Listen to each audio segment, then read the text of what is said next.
বরাবরই প্রতিবাদী বলিউড অভিনেত্রী কৃতি সেনন একেবারে সিনেমার মতোই বাস্তব জীবনেও তিনি স্পষ্টবাদী। তবে এবার বোধহয় কৃতির স্পষ্টবাদিতাই তার জীবনে কাল হতে যাচ্ছে। বলিউডের গ্ল্যামারের আড়ালের নানা বৈষম্য, নৈরাজ্য আর পারিবারিক প্রভাব কিংবা নেপোটিজম সম্পর্কে তো কম বেশি সকলেরই জানা। অনেকে এই ইন্ডাস্ট্রির বৈষম্য নিয়ে প্রতিবাদ করতে গিয়ে ব্যর্থ হয়েছেন। তবে এবার সেই তালিকাতেই নিজের নাম লেখালেন কৃতি সেনন।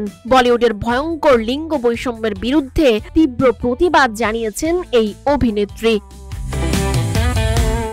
ভারতীয় সংবাদ মাধ্যম এনডিটিভিকে দেয়া এক সাক্ষাৎকারে তিনি একের পর এক বাস্তব অভিজ্ঞতা তুলে ধরেন। বলিপাড়ার লিঙ্গ বৈষম্য নিয়ে কৃতি দাবি করে বলেন, পুরুষ অভিনেতারা তাদের তুলনায় ভালো গাড়ি বা ঘর পাচ্ছেন। এটা আসলে গাড়ির বিষয় নয়, বরং মেয়েদের ছোট করে দেখানোর বিষয়। কৃতি বলেন, আমি চাই সমতা হোক।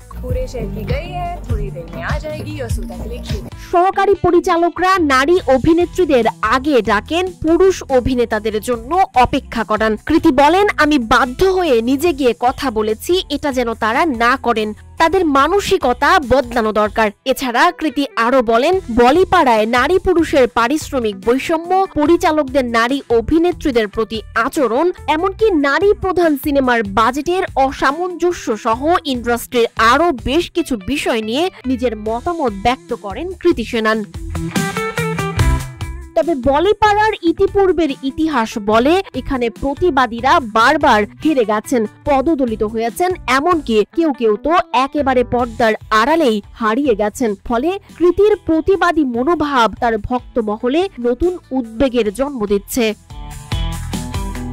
সানজিদা আফরিন, সোনিয়া, রূপালী, বাংলাদেশ।